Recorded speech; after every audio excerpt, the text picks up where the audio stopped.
Welcome students. आज हम देखेंगे वैल्यूएशन ऑफ इन्वेस्टमेंट्स।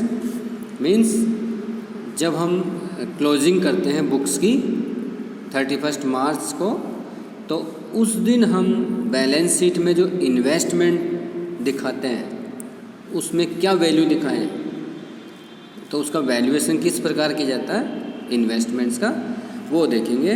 और डिविडेंड अर्निंग सिक्योरिटीज़, जिन सिक्योरिटीज़ पर डिविडेंड प्राप्त होता है उससे रिलेटेड देखेंगे। तो बुक्स बंद करने की डेट मोस्टली 31 मार्च होती है को इन्वेस्टमेंट्स इन हैंड उसका वैल्यूएशन किस प्रकार किया जाता है वो देखते हैं, ताकि हम बैलेंस शीट में असेट साइड में लिखते हैं इन्वेस्टमेंट्स, तो उसकी वैल्यू क्या होगी वह शो करते हैं। तो इन्वेस्टमेंट अकाउंट का बैलेंस बाय बैलेंस सीडी दर्शाया जाता है, और यह बैलेंस किस राशि पर दर्शाए यह इसका हम वैल्यूएशन ज़रूरी होता है। और इन्वेस्टमेंट को यदि बार बार हम परचेज और क्रय करते हैं तो इन्वेस्टमेंट इन हैंड की लागत या तो फीफो मेथड हो सकता है, या लीफो हो सकता है, या एवरेज मेथड हो सकता है, जैसा भी डिसाइड किया जाता है। लेकिन यदि क्वेश्चन में बिल्कुल क्लियर नहीं दे रखा तो एवरेज मेथड यूज करेंगे। तो हम देखते हैं अब इन्वेस्टमेंट इन हैंड का वैल्यूएशन निम्न प्रकार किया जाता है। यदि इन्वेस्टमेंट को लॉन्ग टर्म असेट्स मानते हैं तो कॉस्ट पर किया जाना चाहिए। यदि लॉन्ग टर्म इन्वेस्टमेंट के मूल्य में स्थायी रूप से कमी लग रहा है कि स्थायी रूप से कमी होगी, भविष्य में वृद्धि होकर वापस कम होने की संभावना है, तो लॉन्ग टर्म इन्वेस्टमेंट का वैल्यूएशन घटे हुए मार्केट प्राइस पर करना उचित है। भविष्य में ऐसी लॉन्ग टर्म नेचर की इन्वेस्टमेंट्स के मूल्य में यदि कभी इंक्रीज हो भी जाए तो उन्हें पुनः उनकी ओरिजिनल कॉस्ट तक बढ़ाकर बढ़े हुए मूल्य पर वैल्यूएशन किया जाना चाहिए। नेक्स्ट है, यदि इन्वेस्टमेंट करंट असेट्स की प्रकृति के हैं तो वैल्यूएशन इन्वेस्टमेंट्स इन हैंड को लागत मूल्य या ब्याज रहित बाजार मूल्य, जो भी दोनों में से कम होगा, उस पर किया जाना चाहिए। लेकिन यदि ब्याज रहित बाजार मूल्य लागत से भी कम है तो संबंधित इन्वेस्टमेंट को ब्याज रहित बाजार मूल्य उसके लागत मूल्य से जितना कम है उस डिफरेंस को लॉस इन वैल्यू मानकर P&L अकाउंट के डेबिट में ट्रांसफ़र कर देना चाहिए। यदि ब्याज रहित मार्केट प्राइस इन्वेस्टमेंट के कॉस्ट से अधिक है तो लॉस तो होगा ही नहीं। इन्वेस्टमेंट की कॉस्ट हमेशा अपरिवर्तित रहती है, परंतु मार्केट प्राइस कम ज़्यादा होते रहते हैं। यदि प्रश्न में इन्वेस्टमेंट्स इन हैंड के बाज़ार मूल्य की कोई इन्फॉर्मेशन नहीं है तो हम क्या करेंगे, करंट इन्वेस्टमेंट का वैल्यूएशन कॉस्ट पर यानी लागत मूल्य पर किया जाएगा। अब हम देखते हैं डिविडेंड अर्निंग सिक्योरिटीज़, यानी जिन पर डिविडेंड्स मिलता है। तो आप प्रीवियस क्लास में पढ़ चुके, शेयर्स पर डिविडेंड मिलता है। इसी प्रकार हम म्यूचुअल फंड से जो इनकम होती है वह भी इसी में कंसिडर करेंगे। अब शेयर्स भी प्रेफरेंस शेयर होते हैं, इक्विटी शेयर होते हैं। तो हम देखते हैं कि जो डिविडेंड वाली सिक्योरिटीज़ है उन पर जो डिविडेंड मिलता है वह अनियमित और अनिश्चित होता है। तो नॉन कुमुलेटिव प्रेफरेंस शेयर्स और non cumulative participating preference share में इन्वेस्टमेंट और इक्विटी शेयर में इन्वेस्टमेंट्स या म्यूचुअल फंड्स के यूनिट्स में इन्वेस्टमेंट, इनमें इन्वेस्टमेंट करने पर जो करने वाला है उस व्यक्ति को डिविडेंड की प्राप्ति होगी, यह निश्चित नहीं है, क्योंकि प्रेफरेंस शेयर में तो जो उसको प्रायोरिटी मिलती है, लेकिन इक्विटी शेयर्स और नॉन कुमुलेटिव प्रेफरेंस शेयर्स को कोई गारंटी नहीं है कि उनको डिविडेंड मिलेगा, क्योंकि बचेगा तो दिया जाता है।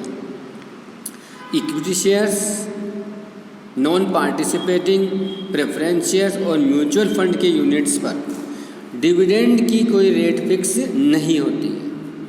इसी कारण अकाउंटिंग स्टैंडर्ड जो ICAI the institute of chartered accountant accounting standard issue करते हैं, तो as per accounting standard 9 revenue recognition में जहां ब्याज अर्जित करने वाली प्रतिभूतियां, ब्याज अर्जित किस पर होता है? Interest, debentures, bonds, government securities, इन पर इंटरेस्ट मिलता है, तो वह तो पहले से निश्चित होता है, गारंटी होती है।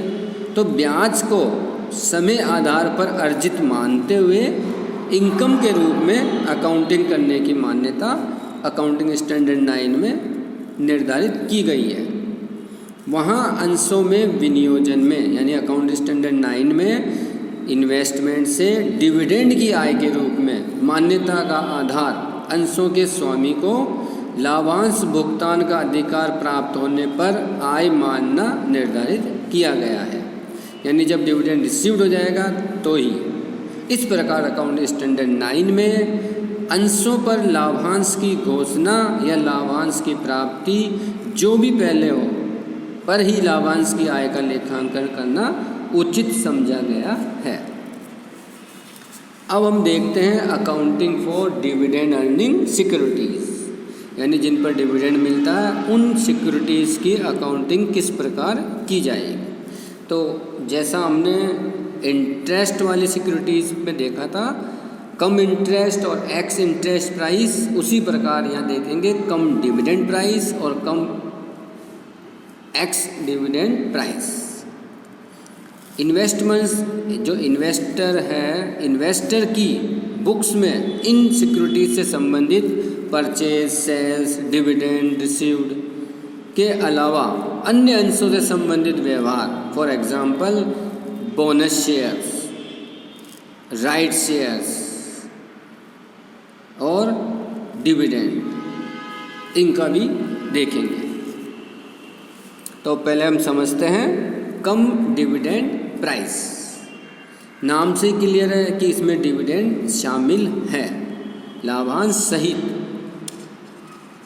तो अंशों के लाभांश सहित मूल्य का क्या तात्पर्य है?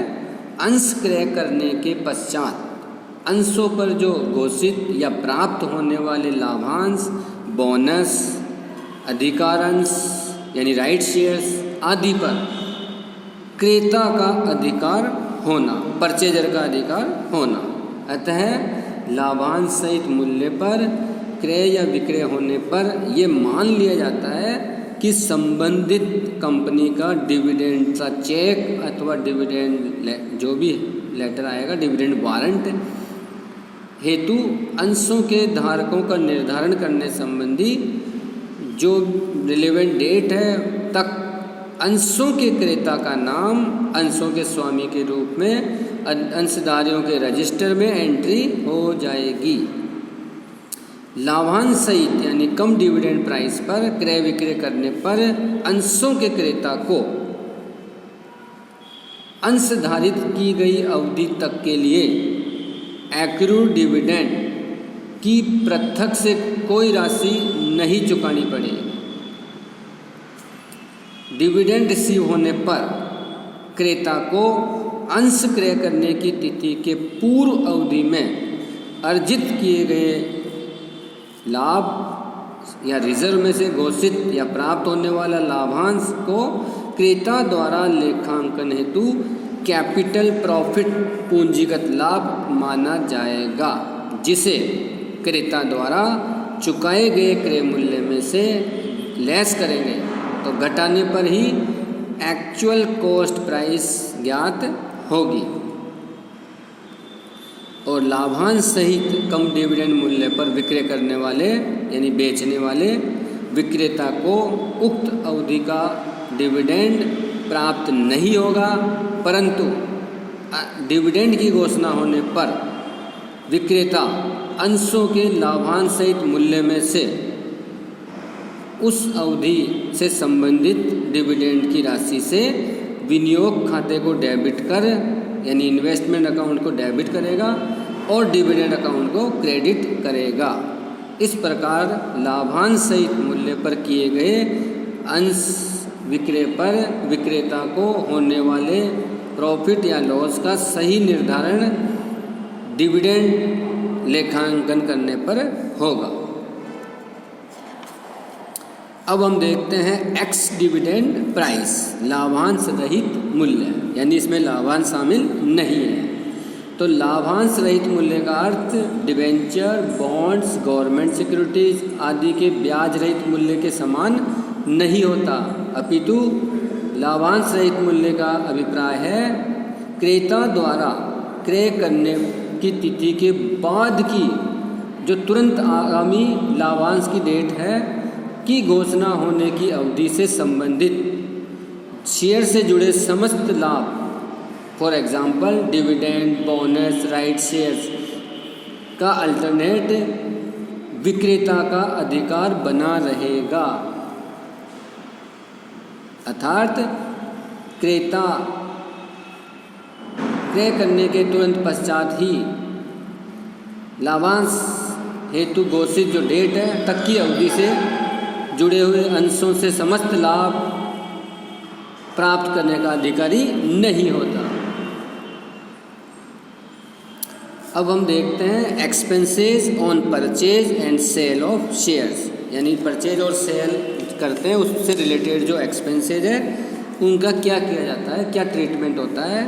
तो अंशों के क्रय विक्रय करते समय जो स्टैंप ड्यूटी लगती है, ब्रोकरेज लगती है, सर्विस टैक्स लगता है, ये खर्चे होते हैं और अंशों के क्रेता द्वारा उन्हें अंश क्रय करने की एक्चुअल कॉस्ट कैलकुलेट करते समय जोड़ा जाता है, ऐड किया जाता है। और यदि विक्रेता है तो वह एक्चुअल सेलिंग प्राइस ज्ञात करते समय घटाएगा।